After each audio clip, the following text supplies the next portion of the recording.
What's going on, people? We are Tottenham TV here, back here with another video. Back a few months ago, we brought you our Amazon documentary reviews, and today we have got our Sonsational reviews. A documentary that was live on Amazon Prime as of the 18th of January.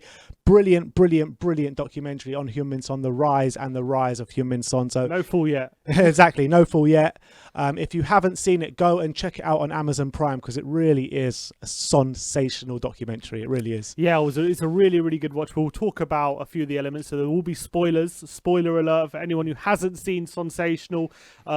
Look away now, because we will be telling you everything pretty much that goes on in the documentary. But yeah, it was a really good watch. It's very interesting to see kind of where he started from, what the kind of he had to do at the beginning of his career, and how it led up to this point of, obviously it culminated in him being in a Champions League final in Madrid back in 2019. That's when the documentary ends. So we don't get to see his big injury last year when he broke his arm and everything like that. We don't get to see that, but it's a really interesting documentary, and his relationship with his family and everything. We'll get into it. But yeah, it's really, I had a great time watching it. I mean, so I do encourage everyone to watch it. Yeah, I absolutely loved it from start to finish. I mean, it was fairly long as well. It was about an hour and a half, so it wasn't too long. And I just loved every second of it. I thought it was all really great watch. Yeah. But let's get into it. At the beginning of the documentary, we see Son. He's walking the streets of London. Hampstead, yeah. Yeah, Hampstead. That was a really nice moment, and he's actually he's getting mobbed, taking pictures with people on the street, and he bumps into Dyer and Vertonghen on the street, and he was like, "Where was my invite?" Basically, that was a great moment. Dyer and Jan try and walk off. They don't want to be mobbed by all the fans, and Sonny's like, come on, you got to come. You can see that the relationship is really strong there between those players. It was so funny. Maybe they get mobbed more, probably, because Sonny, they say, he's a very popular person. Obviously, when he's walking around, he gets stopped a lot and everything, and he's always very friendly. And he was talking about his duty as a footballer. Like he said, this is like doing this kind of stuff is now what it means to be a footballer in modern society. Like this is like a requirement now. You kind of just have to kind of stop and talk to people and be like, it's like going to the shops takes like an hour. Yeah. Like it takes a long time. But it's interesting because he didn't seem to be like bothered by it. He seems to just embrace it. Yeah, I mean, you can see Sonny. You can see what kind of a guy he is. He's always got a smile on his face. I think he seems pretty down to earth from the documentary, and he seems as though kind of he's always got time for people. And that's a really good trait to have as a professional footballer, because you can see some of these professional footballers think they're like bigger than life kind of thing, and kind of don't like to get involved in that kind of thing. And they think they're bigger than it. But Sonny doesn't seem like that. Sonny does really seem like, seems so genuine. Yeah, it's very genuine, very down to earth. And I think a lot of that has to do with the kind of upbringing he had, and we'll get into his father and his brother and his family and stuff. But I think a lot of it has to do with the way his father did bring him up. Yeah, and we'll go into that now, because obviously the next bit of the documentary, we see him travel to his academy in Korea, which is run by his father. Mean bastard, his father. Yeah, and then obviously we get into the dynamic. Obviously his brother as well, actually, who was a player in Germany. I said, I'm not sure to what level, but they said he was a player in Germany, and his injury finished early due to injury. There was a brutal moment in there from his brother. Yeah, when they go to him. Oh, your brother played in the Champions League final. He's like, yeah, but he didn't win it though. yeah, but he lost. He was like, and then someone's like, oh, this is our brotherly relationship. This is how it is.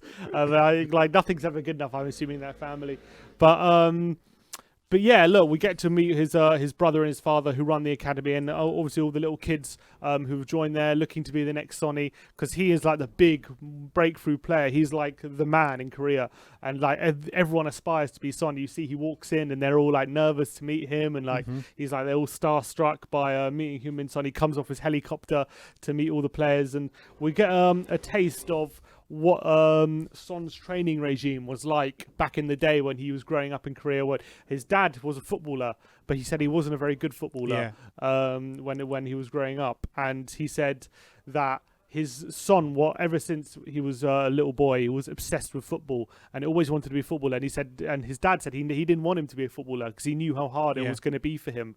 But Son was insistent he's going to be a footballer. He's going to be a footballer. And he said, his dad said, when your son wants to do something you did that you yourself weren't good at, you have to make sure he's better than you. So you have to work him like 10 times as hard as you were, what you did. And just some of the anecdotes in terms of the training methods. His dad had this philosophy that you have to master the basics before anything else. Yeah. And he didn't even practice shooting until 7 years into his training. He used to just do kick-ups. Yeah. Just do kick-ups. It's mad. And like some of the things, like he used to do laps of a football pitch doing kick-ups. And even if he would drop the ball on the second lap, he would have to start all the way again. And not only that, but he'd have to do kick-ups with his right foot, left foot. He would do one lap with his right, then one lap with his left, and one lap with both. And if he dropped the ball ever, start again. And you can see like why he's so good with both feet. Yeah. And like this is the exact reason why, like his dad, we actually owe a lot to his dad. Never mind him. We do. Honestly, because he's made him the player he is today. He's worked him clearly so hard. And still to this day, he's working that hard. Like you saw, like after training, he goes and trains with his dad on a separate pitch. I'm not sure about now. He does, yeah. Move out. No, he moved out into another house with his dad. I see. I thought he moved out of his dad's place. No, right. So they moved out together. Misunderstood that. So he still lives with his dad. So clearly his dad makes sure he's on top of everything that Sonny does, which is I find absolutely amazing and just funny at the same way. But it's mad. Like some multi-million-pound footballer. One of probably the best Asian footballer of all time. The amount of money he earns, the guy is like a god in South Korea, and he still lives with his dad, and his dad's literally telling him everything what to do all the time. And nothing's ever good enough for his dad. It's just so funny. But yeah, so he used to do kick-ups for 6 hours in a row.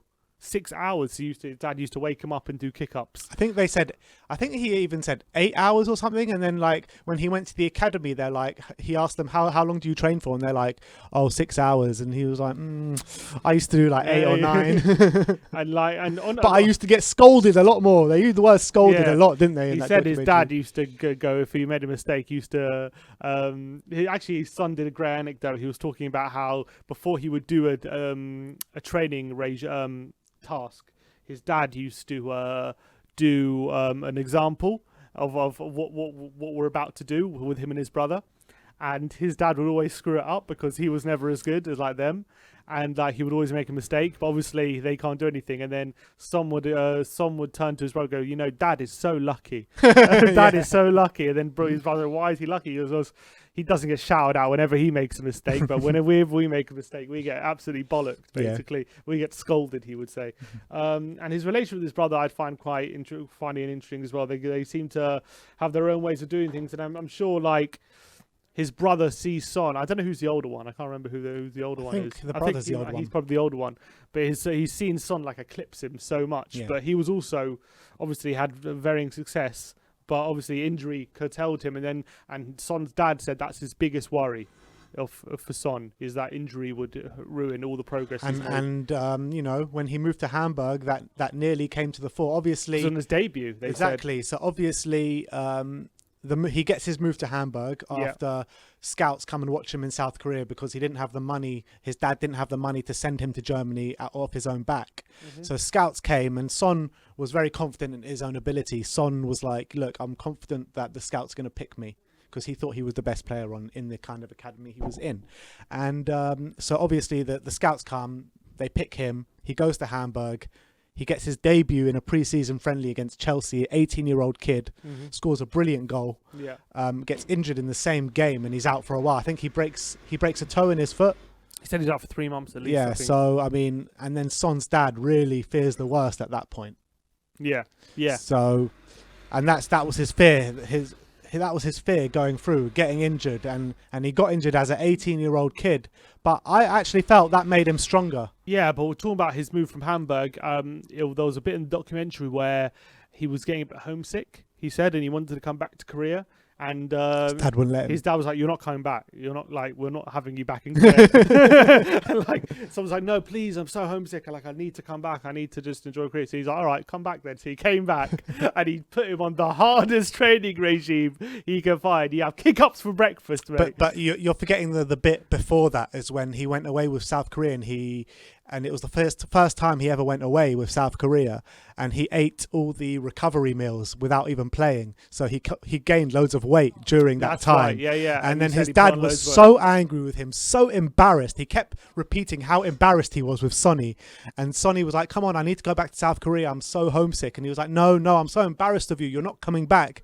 And then finally he got it into his dad, and his dad let him come back. And then that's when the training regime kicked in. And after that training regime, Sonny was Turned into a leaner, new man, yeah. fitter, a new man. He went back to Hamburg, and apparently he was unrecognizable, really skinny face, good physique, and the rest is history, But really. he's also said in the morning he would do 1,000 shots. Yeah. In the morning, 1,000 shots in the morning. That's just the morning, and then you have a half an hour break, and then like you do like the dribbling, or you like it was crazy regime his dad has him on, but like clearly it's paid off. His dad just seems like a proper nutter. Yeah, he works him so hard, and But Son's dad literally dedicated his life to Yeah. Son's progression.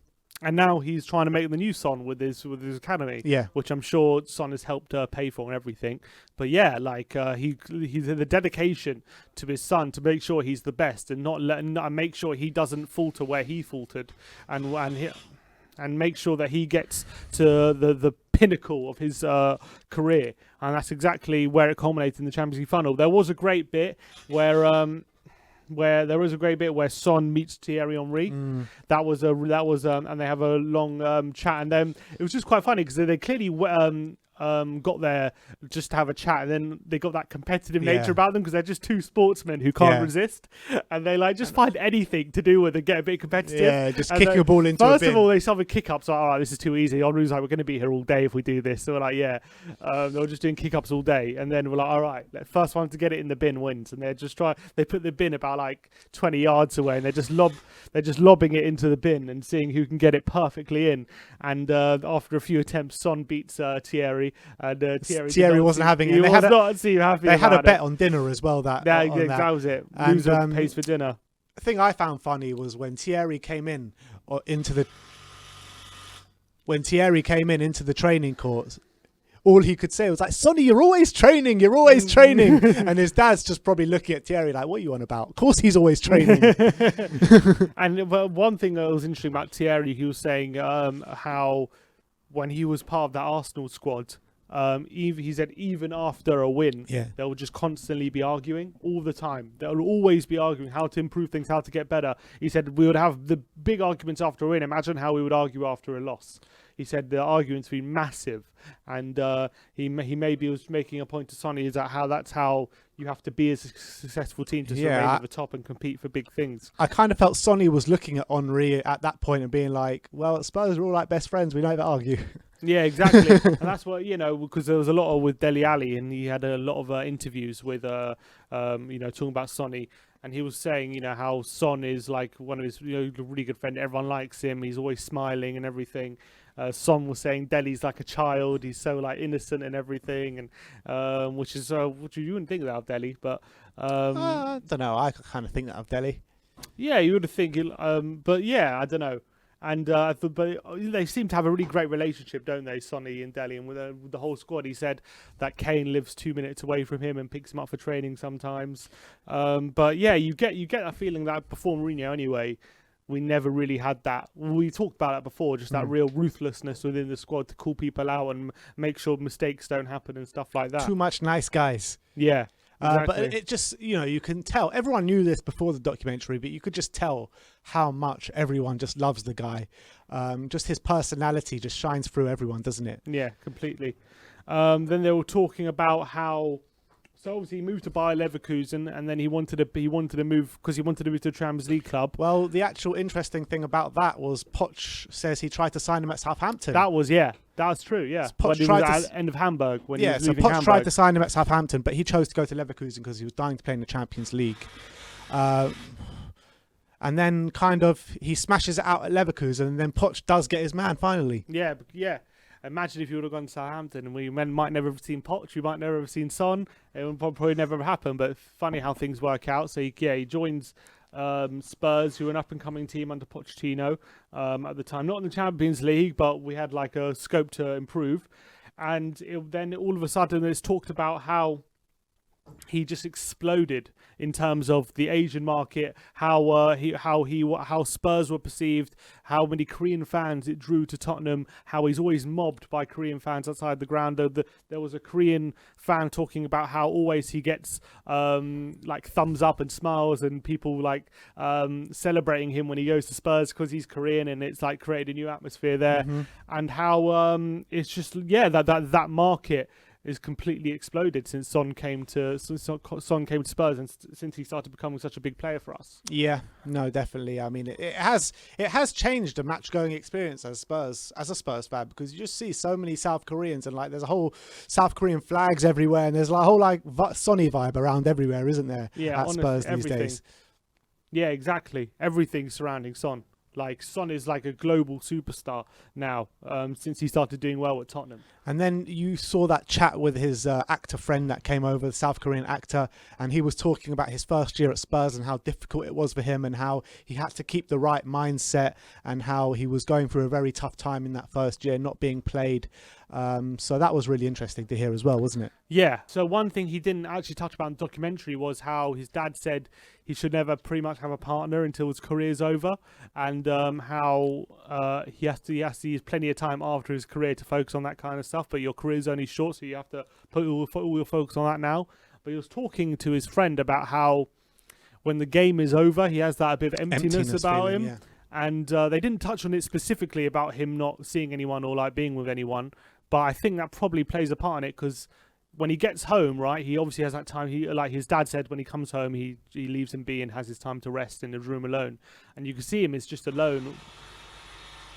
You can see he's just alone by himself pretty much after every game. That leg ice pack that his dad yeah, made for him. exactly. And maybe that emptiness plays a part in the fact that, you know, he's 28 and he's just single, and he has probably a lot of like energy, and he's just like alone all the time, and it must be difficult, even though it's amazing when he's like in the stadium and like 60,000 people and he's playing, and he's probably that probably energizes him. But when that's all over, I can see that being a bit just like, I don't know, like a bit. I can understand the emptiness he can feel, because he's just all of a sudden there's no fans. He's just quiet. He's alone. He's just in his room, probably mulling over the game or just being by himself. And you know, whereas all his probably teammates have got partners and kids and family, he doesn't have that yet. So that had probably just like a tinge of sadness about that. But like I could. Which is probably like the sacrifices you have to make to get to that level. Well, what his dad feels like he has to make.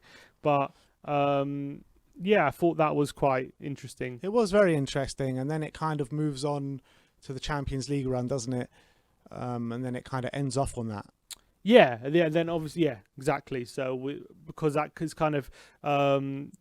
Obviously, it goes through the years at Spurs. He starts and play really well, and he talks about his relationship with Ericsson and Dele and Kane, and they call Desk, and how they get on really well when they are on the pitch as well.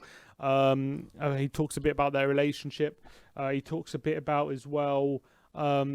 He won an award at Football London Awards, Player of the Year, and what a great honour that was for him. You can see he's a bit uncomfortable making public speeches, but it was quite funny. He said he was really nervous going to the London Awards, and he's more nervous going to London Awards than stepping out in front of like 60,000 fans on the football pitch. Yeah. And then one of the big moments as well was the first game at the new stadium, because obviously he was the one who ended up getting the goal. Yeah. And he said that record had been so much to him, because it's going to go down in the history books. It's going to be spoken about for the next 100 years, having the first goal in the new stadium. So it was such a big honour for him for him to have scored that goal. Yeah, so there was that. There was the first European goal at the new stadium as well. Yeah. And then he was suspended for the Ajax for the first leg of the Ajax game, and he was really upset about that. He just didn't want to miss that game. He said the worst thing for him in the world is not playing when the team needs me, basically. And you can see on how frustrated he was on the bench. We could even see in the documentary when he gets injured in his arm and he knows he's going to be ruled out for Leipzig, and how depressed he was about that. Yeah. He's like, I need to play, like I can't not. He feels that responsibility, and I feel like he feels that responsibility for the team, but that all comes down to the responsibility that he probably feels for his country, because he's the superstar, he's like the man, so he probably takes that responsibility, and he feels that for Spurs as well. I think when he's missing. He holds a lot of kind of weight and responsibility on his shoulders, doesn't he? For club and country. That. Yeah. And because he's such a special talent, I think, and that's all come through, and that's all been from his dad. Yeah, I mean, I just can't thank his dad enough for making him the guy he is today, because it's not just his football; it's the actual person he is as well, and how he conducts himself. I mean, it's everything to do with Sonny. It's all got to do with his dad, and he deserves such big credit. He doesn't seem to have any sort of resentment or anything about how his dad's. Well, he spoke about his dad, and he was talking about how highly he holds him. In, like, he says he's his soccer coach. Well, let's say football. He's his football coach. It's his football. Everything to do with football comes from his dad. And then he's also talked about him as a father figure as well as that, and how close they are as people. He said for him, for his personality, his dad is perfect. He said what he needs from a father and from a coach and everything. He said his dad is just a perfect figure for him. And he's where he is today because of his dad, and you can see that from the documentary for sure. Obviously, I'm sure his dad's methods on other people probably wouldn't have worked, but on Son it was the perfect way of dealing with it. Well, it'll be interesting to see in maybe 10, 20 years time or 30 years time from now, to see if there are more stars from South Korea, because he's got this whole academy all going through the same kind of regimes that he went through as a kid. So it'll be interesting to see if there is a bit of a spike in South Korean players coming through. Yeah, 100%. And they talk about, they mull over as well the fact that he won the gold at the Asian Games to avoid the military service in South Korea. They only glossed over it a bit, and then obviously they had they ended off with our Champions League run, which was the culmination of where he's got to. Obviously, we lost the final, and it doesn't really touch on Son specifically. It was more the club. Yeah, I think that was just a good way of how to end the documentary kind of thing. Yeah, it came to a natural end. Champions League final, lost the game. Exactly, and that was that. Pretty much. So that it's an hour and a half, and ends on the Champions League final. So maybe there'll be a part 2 in the future. You never know, because I think there's a lot more to come from Sonny's career, because he's having the best career of his life right now. Yeah, I mean, the next documentary will end with him winning the Champions League. Hopefully, hopefully. Maybe they made this a few years too early, maybe. But look, it's a really, really interesting documentary. I can't recommend it highly enough. Obviously, if you're a massive Spurs fan, or if you're Korean, just a football fan in general. I think to see the rise of a player and how hard they have to work to get to where they are, and the story of his career is really, really interesting. And I had a great time watching it. It flew by the hour and a half. I was never bored for a second.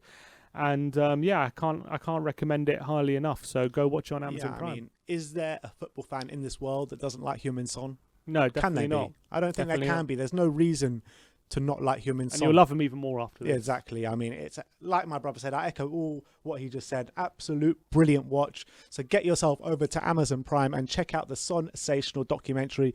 That is our review of it. Let me know in the comment section below what you thought of the documentary. Like, subscribe and comment. And as always, come on you Spurs.